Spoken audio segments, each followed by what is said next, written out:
Good morning class. आज हम हमारे पूर्व राष्ट्रपति एवं महान साहित्यकार APJ अब्दुल कलाम द्वारा लिखित एक लेख हम और हमारा आदर्श का अध्ययन करेंगे। इस लेख में उन्होंने विशेषकर युवाओं को या छात्रों को संदेश दिया है कि किस प्रकार वो अपने जीवन में आगे बढ़ सकते हैं और किन नियमों को अपनाकर, किन आदर्शों पर चलकर वे अपने जीवन को सफल बना सकते हैं।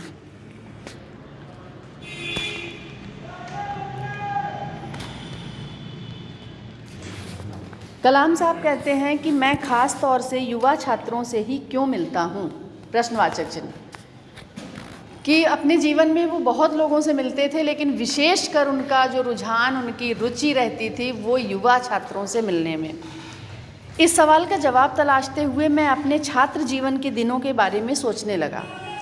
जब किसी ने ये सवाल किया तो वो इस सवाल का जवाब सोचते सोचते अपने विद्यालय के दिनों में, कॉलेज के दिनों में खो गए। रामेश्वरम के द्वीप से बाहर निकलकर यह कितनी लंबी यात्रा रही। पीछे मुड़कर देखता हूँ तो विश्वास नहीं होता।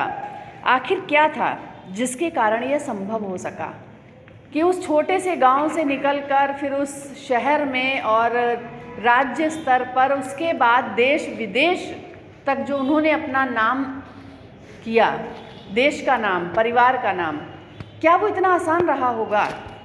अगर सोचा जाए, इस पर विचार किया जाए तो क्या एक सीधा सा बना बनाया कोई रास्ता था जिस पर वो चलकर वहाँ तक पहुँच पाए जहाँ वो थे?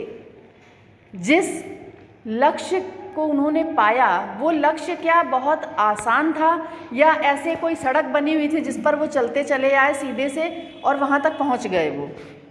इसके लिए उन्होंने बहुत संघर्ष किए, जीवन में बहुत परिश्रम किया। क्या ये सारी चीज़ें केवल महत्वाकांक्षा बहुत अच्छा शब्द है और बहुत बार ये शब्द ऊंचा उठाने के बजाय हमें नीचे भी गिरा देता है। महत्वाकांक्षी होना अच्छी बात है, केवल महत्वाकांक्षी होना अच्छा नहीं है। महत्वाकांक्षा के साथ साथ हम परार्थ की भावना, दूसरों के कल्याण की भावना, अपने परिवार के बारे में, देश के बारे में भी जब सोचते हैं तब वह महत्वाकांक्षा एक लक्ष्य की तरह सिद्ध होती है। लेकिन वही महत्वाकांक्षा जब केवल हम उसे लेकर चलते हैं तो उसके लिए हम ये नहीं देखते हम किसका नुकसान कर रहे हैं, किसका विरोध हो रहा है, कौन इससे नीचे गिर रहा है, बिना ये सोचे केवल हम उस महत्वाकांक्षा को पूरा करना चाहें, तब वो सही नहीं है। तो लेखक कहते हैं कि जो ये संभव हो सका, क्या केवल क्वेश्चन मार्क लगा है महत्वाकांक्षा के बाद, कि महत्वाकांक्षा ही थी केवल, कि उन्होंने बड़े बड़े सपने देखे इसलिए पूरा हुआ। ये सपने बहुत लोग देखते हैं। कई बातें मेरे दिमाग में आती हैं। मेरा ख्याल है कि सबसे महत्वपूर्ण बात ये रही, जो भी उनके जीवन में हुआ, वो उनके जीवन के कुछ अंश हैं ये खुद के बारे में, कि मैंने अपने योगदान के मुताबिक ही अपना मूल्य समझा। बहुत बड़ी बात है ये, छोटा सा वाक्य है, बात बहुत बड़ी है। क्या है कि हम सभी ये चाहते हैं कि हम जो सोचें वो हमें मिल जाए। अगर हमने सोचा कि हमें IAS ऑफिसर बनना है तो हम बन जाएं। हम ये भूल जाते हैं कि हमने उसके लिए क्या योगदान दिया। जो हमने एक कल्पना की, जो हमने उद्देश्य बनाया, उस उद्देश्य को हम कल्पनाओं से बाहर यथार्थ तक कैसे ला सकें, यथार्थ में पूरा कैसे कर सकें, इसके लिए हमने कितना त्याग किया, कितना परिश्रम किया, कितनी हमने उसमें एक मेहनत, या फिर हम ये कहें कि क्या योगदान दिया। एक शब्द केवल अगर आ जाए, क्या योगदान दिया। लेखक कहते हैं मैंने जितना योगदान दिया उसी के अनुसार अपना मूल्य आंका, कि जितनी मेरी वैल्यू थी उसी वैल्यू के अकॉर्डिंग, उसी अपना मूल्य हमें पता होता है ना कि हम कितने योग्य हैं। हमारे अंदर योग्यता मान लीजिए 10,000 रुपये की, और हम कहते हैं हम 50,000 से नीचे में काम नहीं करेंगे, तो गलत है ये। पहले हम 50,000 के योग्य बने। किसी भी कार्य को कोई भी, एक मजदूर मजदूरी करता है 100 रुपये में भी करता है, और एक मजदूर मजदूरी करता है 1,000 रुपये में भी करता है, और वही मजदूर एक करता है तो 10,000 रुपये भी पर डे का मिलता है। केवल अंतर क्या है? योग्यता में, उसकी कार्यकुशलता में अंतर है। तो अपनी कार्यकुशलता पहले हमें लानी है, अपने कार्य में कुशल बनना है। बुनियादी बात जो आपको समझनी चाहिए, जो समझाना चाहते हैं, वो ये है कि आप जीवन की अच्छी चीज़ों को पाने का हक रखते हैं। ईश्वर ने संसार में जो भी वस्तु बनाई है, ईश्वर ने अगर धूप बनाई है तो धूप पर सबका अधिकार है, अगर हवा बनाई है तो सबका अधिकार है, पेड़ पौधे बनाए तो सबका अधिकार है। ईश्वर की बनाई सभी वस्तुओं पर सभी का अधिकार है। लेकिन हमें ये भी सोचना है कि उसके लिए हम क्या करते हैं बदले में। हम अधिकार तो बहुत हक से मांग लेते हैं, कर्तव्य भूल जाते हैं अपने। जब तक हमारे विद्यार्थियों और युवाओं को ये भरोसा नहीं होगा कि वे विकसित भारत के नागरिक बनने के योग्य हैं, तब तक वे जिम्मेदार और ज्ञानवान नागरिक भी कैसे बन सकेंगे। पहले तो हमें समझना चाहिए कि हम किस योग्य हैं, फिर जिम्मेदारियां, और उसके बाद ज्ञान, कितना ज्ञान अर्जन हम कर सकते हैं, किस योग्य हैं। विकसित देशों की समृद्धि के पीछे कोई रहस्य नहीं छिपा है। जो विकसित देश हैं, कोई ऐसा रहस्य नहीं है जिसे वो एक खोज कर और विकसित बन गए। उन्होंने उसके लिए प्रयास किया, परिश्रम किया। ऐतिहासिक तथ्य बस इतना है कि इन राष्ट्रों, जिन्हें G8 के नाम से पुकारा जाता है, के लोगों ने पीढ़ी दर पीढ़ी इस विश्वास को और पुख्ता मजबूत किया और समृद्ध देश में उन्होंने ये विचारधारा लाई कि हमें एक समृद्ध देश में अच्छा जीवन बिताना है। केवल अच्छा जीवन बिताना, हम लोग ये सोचते हैं, हमारे देश में क्या सोचते हैं अधिकतर लोग, हमें अच्छा जीवन बिताना है। अपने जीवन को अच्छा बनाने में हमें समृद्ध देश में अच्छा जीवन बिताना है, तो हम अपने साथ साथ देश की उन्नति की बात भी सोचते हैं। तब सच्चाई उनकी आकांक्षाओं के अनुरूप ढल गई।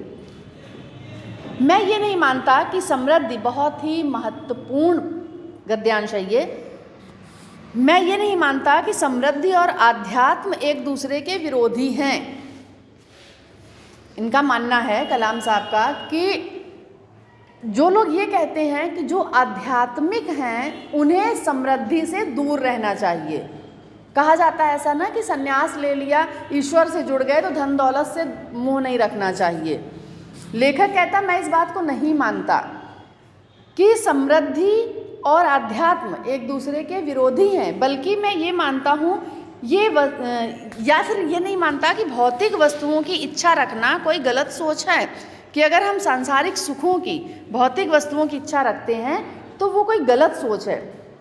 उदाहरण के तौर पर, अपना उदाहरण दिया इन्होंने कि मैं खुद न्यूनतम वस्तुओं का भोग करते हुए जीवन बिता रहा हूँ।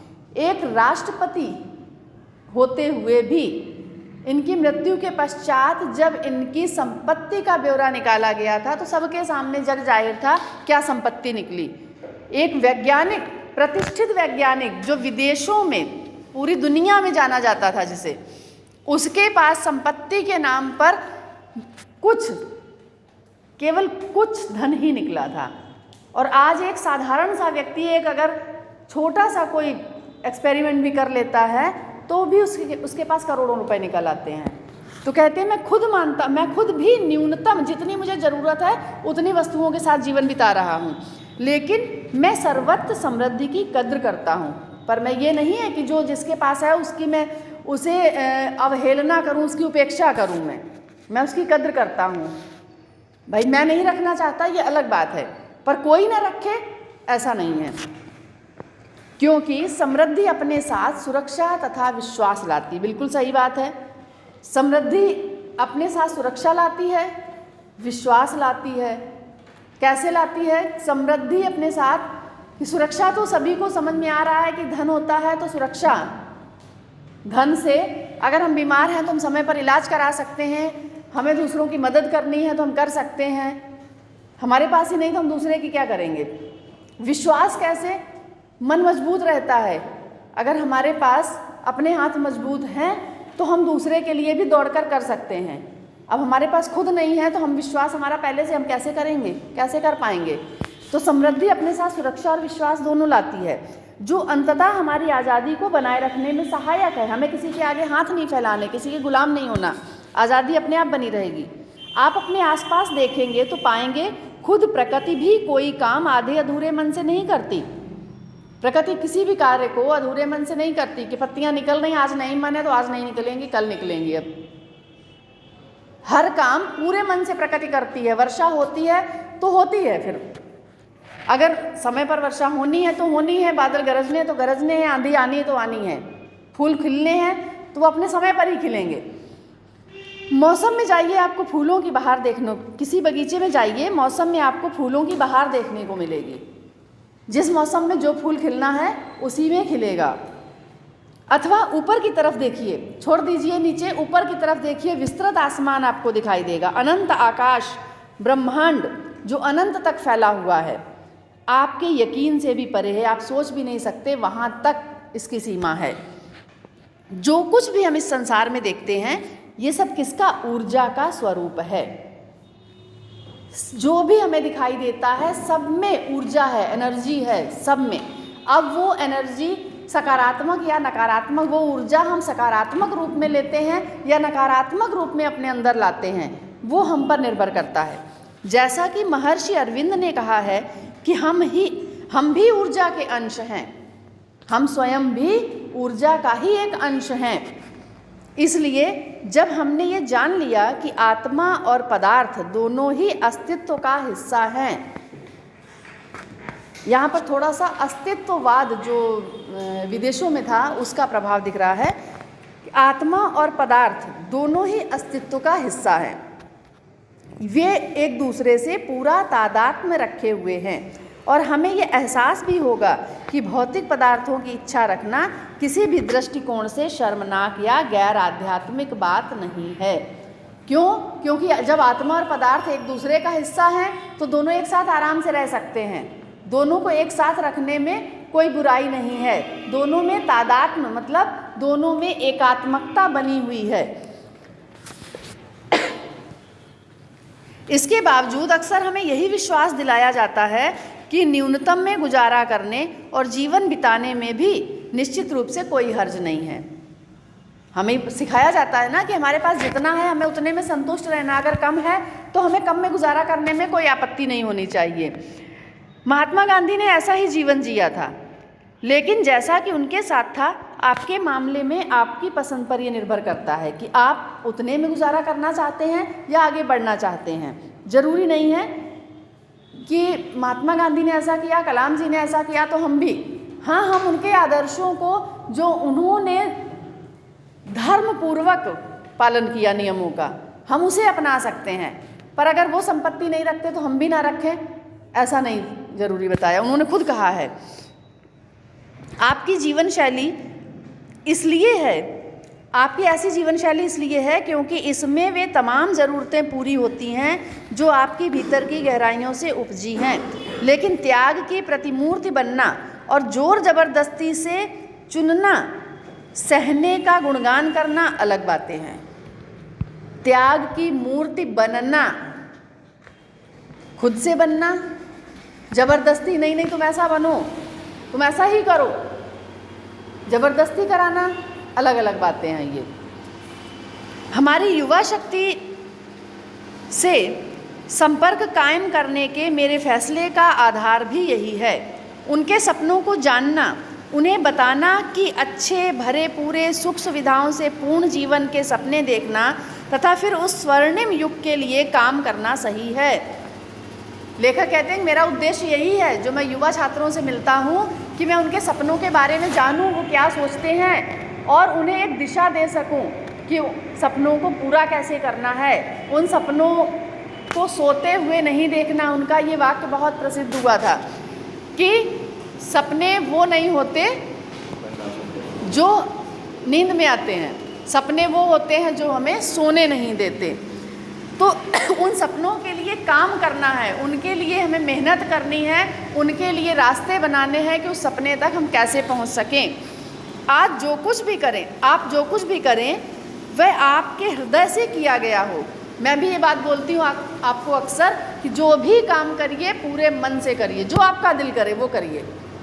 ज़रूरी नहीं है कि अगर मम्मी पापा ने कहा कि इंजीनियर बनना तो आप इंजीनियर बनो, नहीं, आपका मन कर रहा है कि हमें साहित्यकार बनना है, हमें एक शिक्षक बनना है, जो भी आपका मन करे वो करिए, क्योंकि आपके मन से किया गया कार्य पूरे मन से होगा और मन के साथ साथ उसमें आपकी मेहनत जब मिल जाएगी तो वो कार्य जरूर सफल होगा, आप अच्छे इंसान जरूर बनेंगे।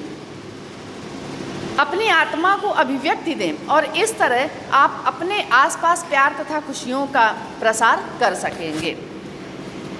बिल्कुल सही बात कही गई है। और इसके 2 पैराग्राफ,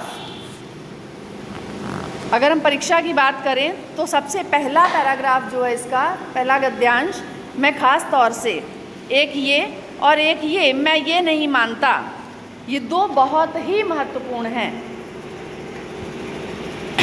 पूरे पाठ की व्याख्या आपको आनी चाहिए, एक एक लाइन समझाई गई है, बहुत छोटा सा पाठ है लेकिन बहुत महत्वपूर्ण है, जीवन के लिए भी और परीक्षा के लिए भी। धन्यवाद।